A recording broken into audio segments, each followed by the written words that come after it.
Hello and welcome to Demo 6. We're going to do a for loop and a gridded for loop today, and it's going to be a pretty short video because we've already gone over for loops a little bit in the array lesson. And so this is just taking a step back and explaining a for loop from a little simpler of a place. And so this will just help you with the array tutorial as well. So I'm just going to comment at the top, for loop and gridded for loop. So a for loop is a statement that has both a header and a body, and the header will define the number of iterations that the body will then loop until it reaches that amount of iteration. So instead of drawing a circle over and over and over again in a different place, if you're drawing the same thing essentially and you want it all to be spaced out at the same amount or an increasing amount or a decreasing amount, you can, instead of writing out all those lines of code, just use a for loop. So we are in the setup function going to do create window inner width, inner height on create canvas. And I want us to get used to using window inner width, inner height, because for our next project, we're gonna start changing which screens we display. So I want us to think about the end result of our projects in a more final way. So we can take all of this code that we worked really hard on, and instead of just viewing it here in P5, we could print it or look at it on a big screen. So in order to do that, we're gonna have to start thinking differently about the way that we code. So we're going to use inner width, inner height for create canvas. And as always, I'm going to change my color mode to HSB and choose a background color, light green for today.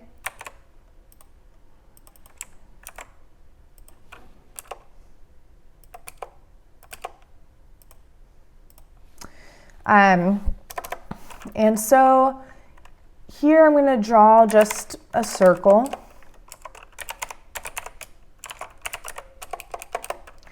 Width divided by 2, height divided by 2, make it 50 pixels in diameter.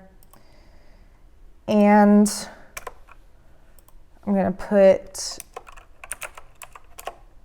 a no stroke on that bad boy. Beautiful. And I'm going to make its color, the opposite of green is red, or the complementary of it.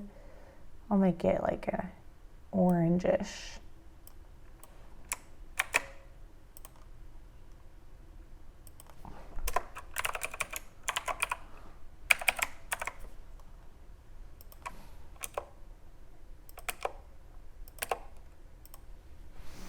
Cool. So we've got our circle, but we want to draw the same circle several times on the x-axis without copy pasting this circle over and over again. So we're going to change, we're going to end up changing the x and y location of this circle. I'm just going to create an x and y variable.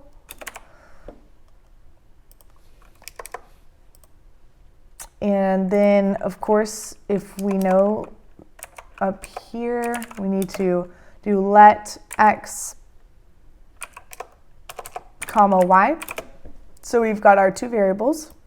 We might need to do let x equal 0 and let y equal 0.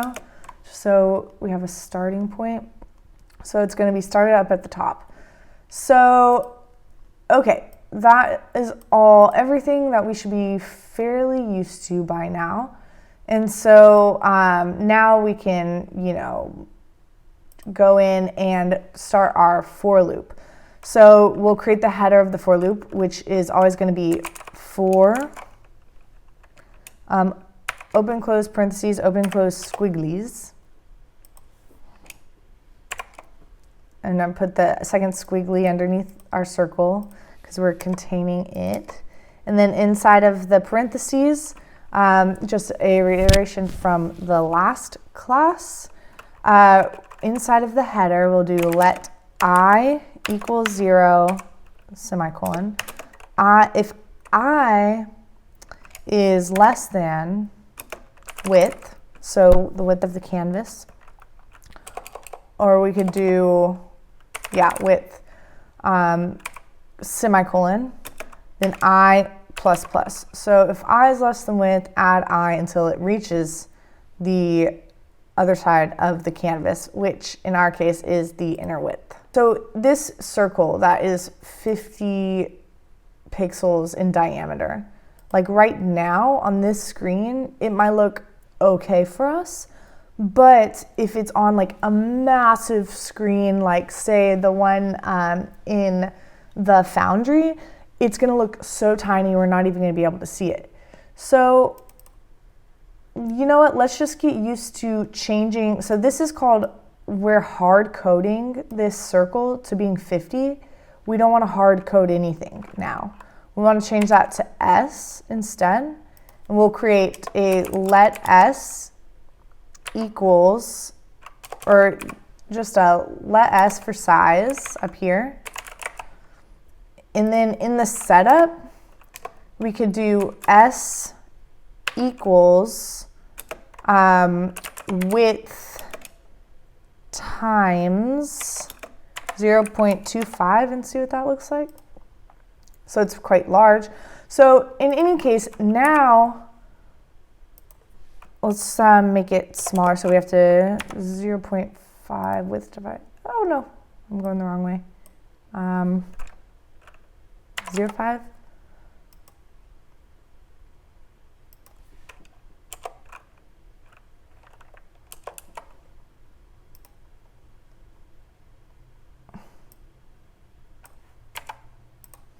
I'm just kind of playing with it to see what it looks like.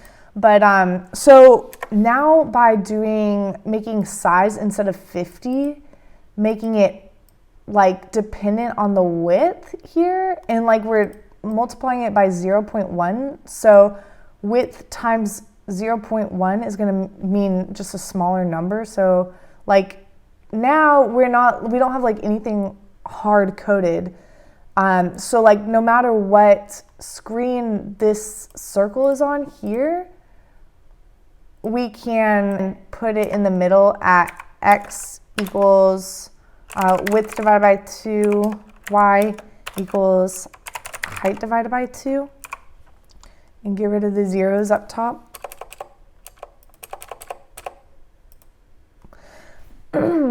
So the size here, the way that it looks, if I go and if I go and I share it, so like file, share, full screen, then on the full screen, look, it's gonna change size actually, but it's gonna be kind of the same, similar to what I wanted here. So if I go back and forth, so it's bigger, but it's the same in relation to like where I want it on the page here. So that moving forward is how we are going to write our code. No hard coding anymore. And this is going to be really, really great for when we go to print out our next projects. Okay, moving on with the for loop. So we've got we're going to start it back, start it here at 0, 0. And you can hard, like just to figure out what you want, you could hard code and then like fix it later. But anyway, so let I equal 0. If I is less than width, then increase I. So here we're going to change our x to I. It's increasing it. We want to space it out at the size that the circle is. So instead of doing, so we replace our x with I. We could do, and instead of I plus plus, we could do I plus equals s, also known as I plus I, or I equals I plus s. And it will space it out to the size of our circle. So let's change this back to I plus equals s.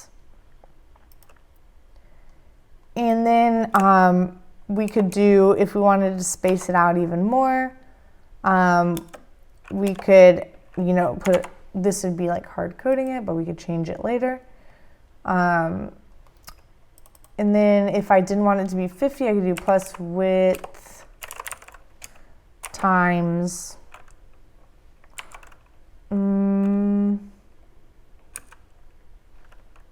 0.01. We'll try that. That looks pretty good. So yeah, instead of doing s plus 50, I'm just doing the width to find what a good spacing is. Width times 0.01 here. So that's a little bit confusing, but and I'm going to put that in a parentheses just so it knows to do it like by itself and then add the s. So we've pretty much gotten rid of x. So we could come up here, and if we don't want to use it, we could get rid of it. I'll just go ahead and do that. And then I'm going to change my I here actually to x, because it really doesn't matter what variable letter you put here, because you're creating it using let here, let x equals 0. And then, but this is not going to be a global variable. It's going to be like limited to this for loop.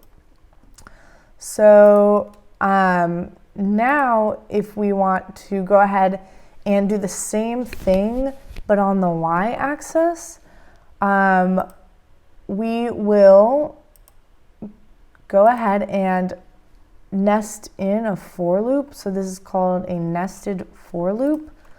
And I'll just write that here, nested for loop. And so inside of the for loop that you've already created, you're going to create a second for loop. Open close parentheses, for open close parentheses, open close squigglies, add in that other squiggly underneath.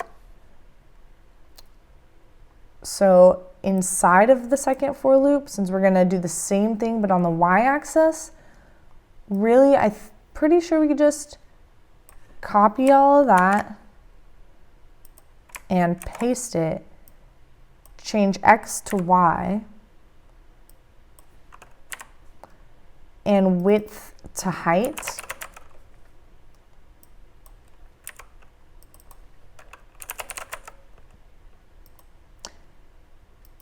And here we still have that y, and we can come up here, get rid of that y here, because it's just reiterating things and it'll end up like confusing you basically. But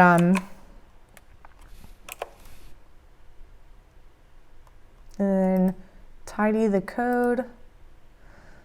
So let x, y size, we've got y equals 0, y is less than height, y plus equals s plus height, and oh, it got rid of the parentheses for me whenever it tidied code, so the parentheses weren't necessary here.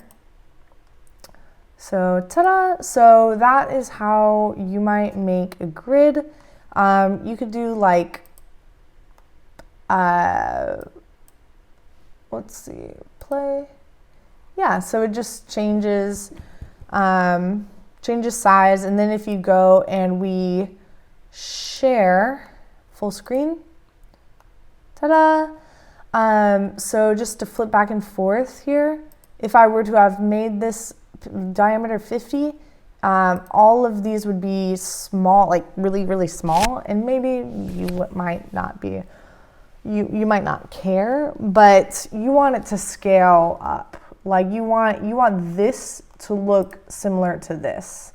So by doing this width times and height times instead of 50s, we can now scale up and we can like easily print things. And then you don't have to go in at the end of your code and change everything if you wanted to like print it out. So cool, so that's how you make a nested for loop. And you can do it using the arrays that we learned. You can grid out some of your images. You can use lines. You can tweak various numbers in here to see what they do. You can really do anything. And you could create a function out of your grid and change it up in the draw loop. Whatever you want, but now you know how to use that. It's pretty simple, and you could potentially use it for our next project. So cool. So have a great weekend and happy coding.